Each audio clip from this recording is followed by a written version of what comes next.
beasties back.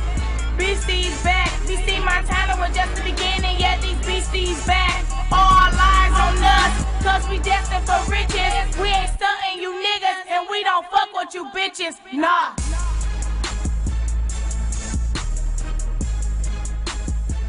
Boy bunny by the name of Stephanie Adams. And Stephanie Adams had been plagued with real life problems. But see, what I want you to understand, Your Honor, is that this woman who jumped from the 25th floor to Gotham Hotel took her child to its death because she didn't believe the father should have custody of the child.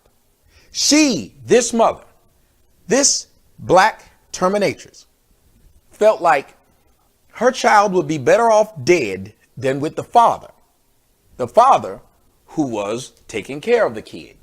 Now, this woman has been in the court, in and out of court. This woman is a liar, and I'm going to present evidence to show you, Your Honor, that this woman is a liar. But first, we're going to let you guys see this video montage of this said woman in this case, and the woman that you're about to see right now in this case. You're going to hear the story of Mrs. Stephanie Adams and how it came to be so bad that she murdered her own self and her own child. Go ahead, roll it.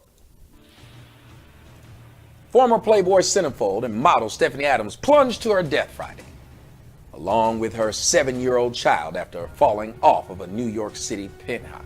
Okay, hold on. After falling off? No, she jumped. She didn't fall, she didn't slip, it wasn't an accident. She jumped. And sources say that the former Playboy model, the Playboy Centerfold's final years were troubled. The breast was nice though. The 46-year-old, 46? She looked good for 46. The 46-year-old was in the middle of a fierce custody battle with her estranged husband, Charles Nicolai. Of course, he white, so hell, we've all lost our girl to a white man. I'm just telling you now, if a white man wants your girl, he can have her.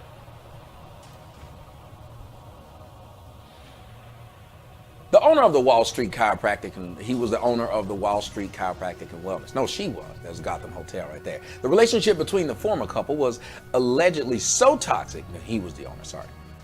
The Adams was required to meet at the NYPD's first precinct for handovers of their son.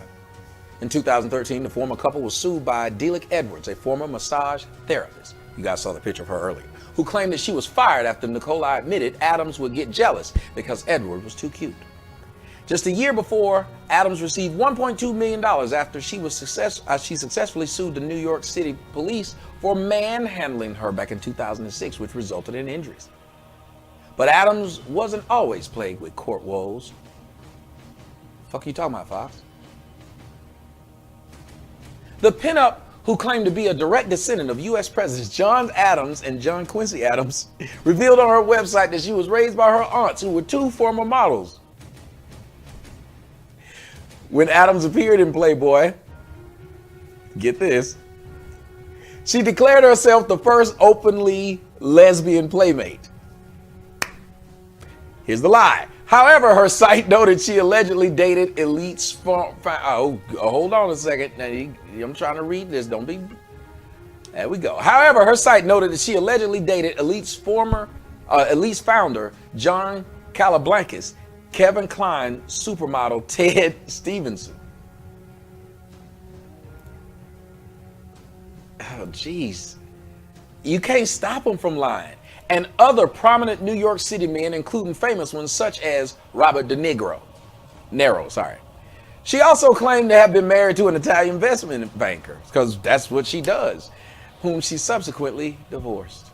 Well, she get around, and a lot of white dudes think she's attractive. The New York Post said that she and Nicolai met on Match.com. In 2009, they were engaged. Adams said she quit modeling to pursue her writing and running Goddessy, a new age company that offered astrology and metaphysical books. Yep, that's right. No one truly knows me but my family, and I often surprise them once in a while. Mystery and controversy have always stood guard beside me. Stephanie Adams. seldom allowing folks to get close to me to know more about me. And I kind of like it. So let's stop here, or let's stop there. That was what she wrote.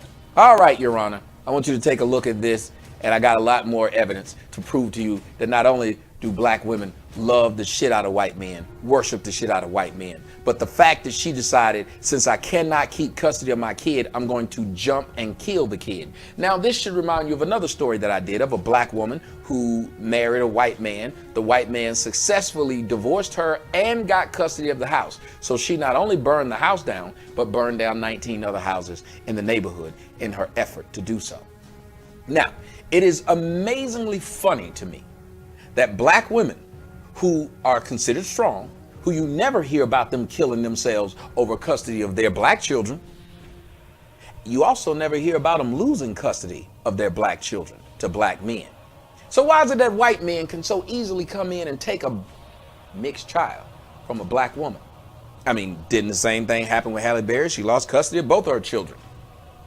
The same thing happened to Aisha Taylor. She had to pay her husband. Black women are losing, but they love dating white men because the only thing that they want out of life is people to know a white man was willing to fuck them. And they will not, they're going to have your baby, white man. Whatever black woman is sleeping with you, she's sleeping with you with no protection at all.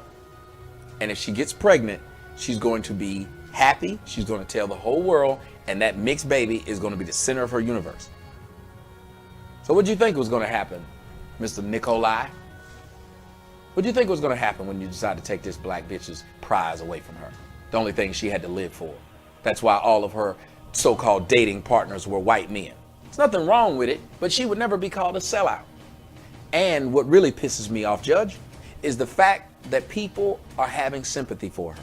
Yes, people are talking about her court woes. Well, what about a man who has court woes when he's having to pay child support for a kid he didn't want in the first place? When he's had to go to jail several times because maybe he couldn't afford it? What about those court woes? What about the court woes of like the San Francisco 49ers player who was lied on by his black girlfriend that he abused her and it was completely untrue? What about those court woes? See, us as men, we're required and expected to not have a problem while we watch these black women throw themselves at white men. We're expected to love black women regardless of their flaws, regardless of the fact that they run after white men, yet we are never supposed to not like them. This, Your Honor, is the crux of my argument. One, to show you that black women make the worst stewards of children. Two, to show you how they worship white men. And three, how at the end of the day, there's no one more selfish than women. Women are the major killers and abusers of children. And Your Honor, we got to stop saying that women have the right or the first right of refusal to have custody of their children. Maybe we should look more in depth into the studies.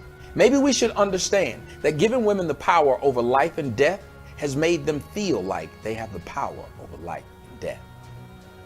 This child lost his life because the mother couldn't handle not having the child, visiting the child like the man was required to do for the first 7 years of the child's life.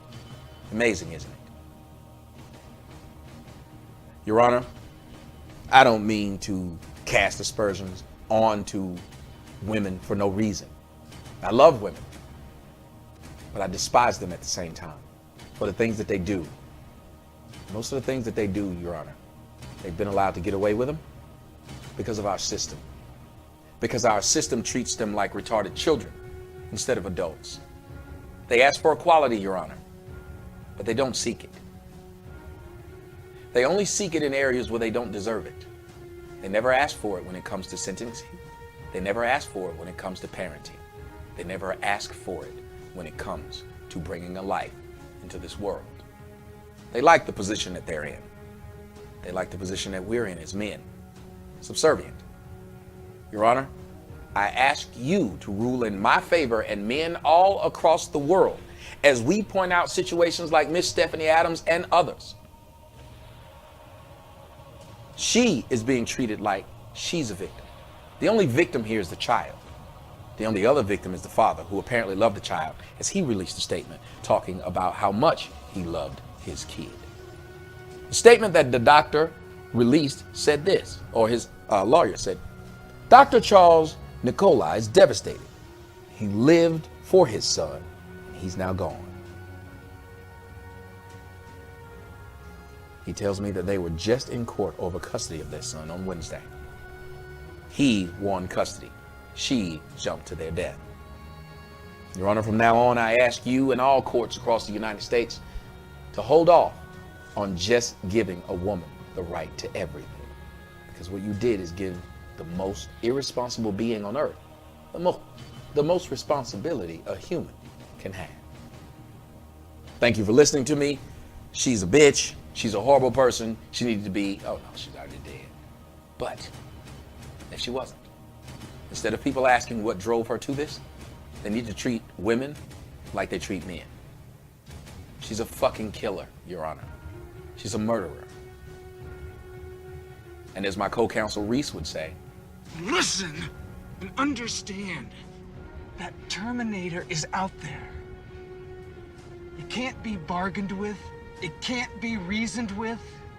It doesn't feel pity or remorse or fear, and it absolutely will not stop, ever, until you are dead. That's right, Your Honor. The prosecution rests. I pray that your judgment is in our favor. Fuck you and good night. Beasties back, Beasties back. Beastie Montana was just the beginning, yeah, these Beasties back. All eyes on us, cause we destined for riches. We ain't stunting you niggas, and we don't fuck with you bitches, nah.